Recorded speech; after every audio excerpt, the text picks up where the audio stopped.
মানুষের কোন দিন কেমনভাবে কাটবে তা শুধুমাত্র ওই যে উপরে বসে আছে উনি ছাড়া কেউ জানে না, জানেন? সত্যি, হঠাৎ করে কে আসে কে চলে যায়, জীবনটা কেমন পাখির মতো, তাই না বলুন? কখনো এখানে তো কখনো ওখানে। আর তার উপরে 65 বছর বয়সেও আমার শ্বশুর বাবার এরম কাণ্ড। দাঁড়ান দাঁড়ান, স্কিপ করে যেয়ে না পুরোটা আপনাদের সাথে শেয়ার করছি।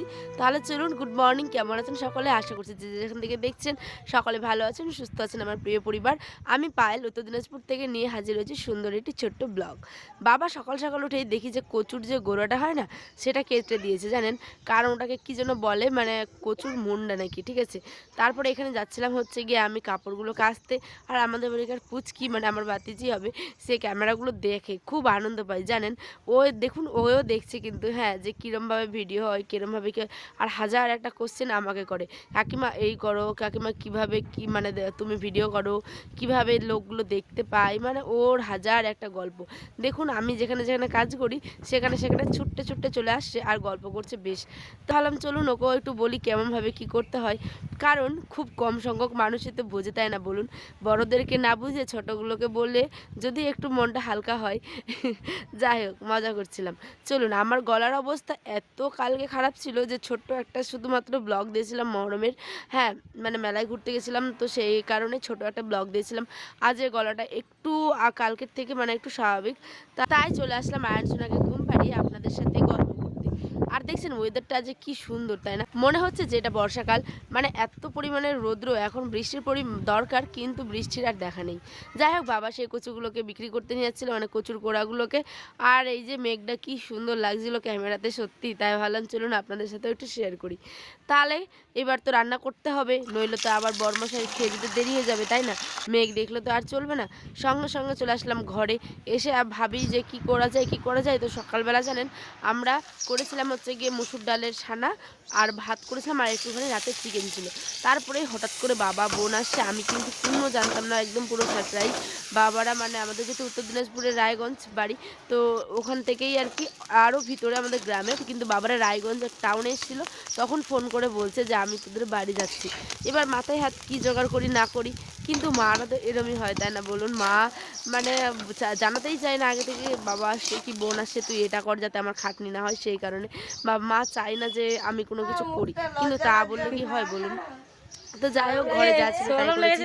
চিকেন করেছি, পাঁপড় ভাজা আর পোলাও, সে সমস্ত কিছু তো রান্নাবাড়ি করি। তার মধ্যে দেখি বাবার এসে হাজির। বাবার কত কিছু এনেছে, দাঁড়ান সে সমস্ত কিছু পরে শেয়ার করছি। এবার আয়নের কাণ্ড দেখুন।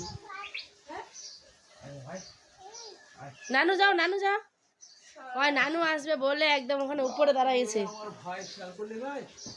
গোটায় কাঁদো। দেখুন আয়ানের মতো কারা কারা এরম করে বলুন তো? জানা থাকলে অবশ্যই কমেন্টে আমাকে জানাবেন। কারণ আয়ানের নানু বা মাসিমণি যখন বাড়িতে আসে না, তখন শুধু বলবে নানু কই, মাসি কই, নানি কই। আর যখন আসে তখন ভয়ে ওই দূরে গিয়ে পালিয়ে থাকবে, আমার কাছে গিয়ে দাঁড়িয়ে আছে, জানেন? তো কি আর করবো, বাচ্চার মন এরমই হয়। লাস্ট অবধি সে ঘুমিয়ে গেছিল। আর এখানটায় এই যে পোলাও মাংস এই সমস্ত কিছু করেছিলাম, বাবাদের খেতে দিয়ে দিয়েছি। কিন্তু বাবা আবার হঠাৎ করে আসে দুপুরবেলা, ভর দুপুরে মাথায় রৌদ্র নিয়ে চলে যেতে হয়েছে। কারণটা হচ্ছে কি জানেন? কারণ হচ্ছে বোন যেহেতু যাই এখানে হস্টেলে, আমার বাড়ির এই সাইডেই মানে একটা বড় টাউন আছে, সেখানে আর কি বোন পড়াশুনো করে নার্সিং কলেজে। তো সেই কারণে বোনকে রাখতে এসেছিলো বাবা, যেহেতু মহরমের ছুটিতে গেছিলো বোন, তাই রৌদ্রতে হোক কিংবা বৃষ্টিতে যেতে কিন্তু হবেই তাকে, হ্যাঁ। তো সেই কারণে অনেক কষ্ট করে থাকতে বলেছি, অনেক কিছু বললাম, কিন্তু বাবা থাকবে না, কারণ বোনকে রাখতে হবে। আর মা ওদিকে একা বাড়িতে, জানেন বয়স হচ্ছে তো, একা একা তো আর কাউকে রাখা যায় না। দেখবেন বুড়ো হয়ে গেলে না, তখন একা একা বাড়ি ঘরে থাকতে আর ইচ্ছে করে না, জানেন? তো বাবা সেই কারণে চলে যাচ্ছিলো, খুবই মনটা খারাপ।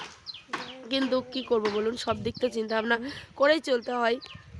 আর এই হয়েছে আমাদের গ্রাম, জানেন কাজের সময় একটা টোটো পাওয়া যায় না, মানে অনেকটা হেঁটে যেতে হয়। তো দেখুন কত পরিমাণে রৌদ্র ছিল আর কতটা হেঁটে যাচ্ছিল ওরা। মানে আমাদের বাড়ি থেকে একটু টোটো যেখানে পাওয়া যায়, মানে মেন রাস্তা, 5 মিনিট 10 মিনিট হেঁটে যেতে হয়, ঠিক আছে? চলো না, মন তো কিছুতেই মানতে চায় না বলুন। বাবারা যাচ্ছে, যত দূর চোখ যায় তত দূর দেখে থাকতে ইচ্ছে করছিল। কিন্তু ওই যে আয়ানকে ঘুম পাড়িয়ে এসেছি শেষ বেলায়, কারণ আয়ান তো মানে শেষের দিকে ঘুমিয়ে গেছিল, নানুরা যাওয়ার সময় ওকে দেখতেই পায়নি। তাই বাবা বলছিল ভাইয়া উঠে যাবে, যা তুই। তো এখানটায় যে তবু দেখছিলাম দাঁড়িয়ে। আর মায়ের জন্য অবশ্যই কিছু পোলাও মাংস, কারণ ওই যে একটা মানুষ ওখানে বসে থাকবে মা, সেও তো মানে রান্না করেছে, কিন্তু তারপরেও মেয়ের বাড়ি থেকে বাবা এসেছে, শ্বশুর মশাই খেলো, শাশুড়ি খেয়েছে, সবাই খাচ্ছি আমরা। মায়ের জন্য তাই দিলাম, মানে মনটা বড্ড ছটপট করছিল জানেন। তো দেখুন এখানে কী কী নিয়ে এসেছে আমার এখানটায়: হরলিক্স, মেঘদুধের একটা চানাচুর প্যাকেট, এখানে কোকোনাট প্রিমিয়ামের কিছু বিস্কিট, মিল্ক বিস্কিট আছে, এখানে আতপ চাল, তারপরে নিয়ে এসেছিল হচ্ছে মাংস, 2টা ওড়না, আর যে কাটা যে ক্লিপগুলো হয় সেইগুলো। তো মাকে জাস্ট গল্পে গল্পে কোন দিন যেন আমি এগুলো গল্প বলেছি আমার নিজেরও মনে নেই, কিন্তু মা ঠিক নোট করে রেখে দিয়েছে যে আমার মেয়ের এগুলো এগুলো লাগবে জানেন। তো মা তো মাই হয়, জগতের যার মা নেই তার জীবনে কোনো কিছু নেই।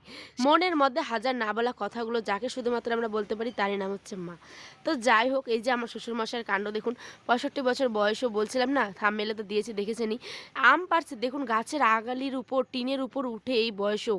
ভাবা যায় বা মানে এরমটা সত্যি মানে দেখা যায় না সচরাচর। আমার শ্বশুরমশাই অনেকটা স্ট্রং বলতে পারেন এবং ফিট। তো আজ আসি, দেখা হবে অন্য একটি ব্লগে। ভালো থাকবেন, সুস্থ থাকবেন।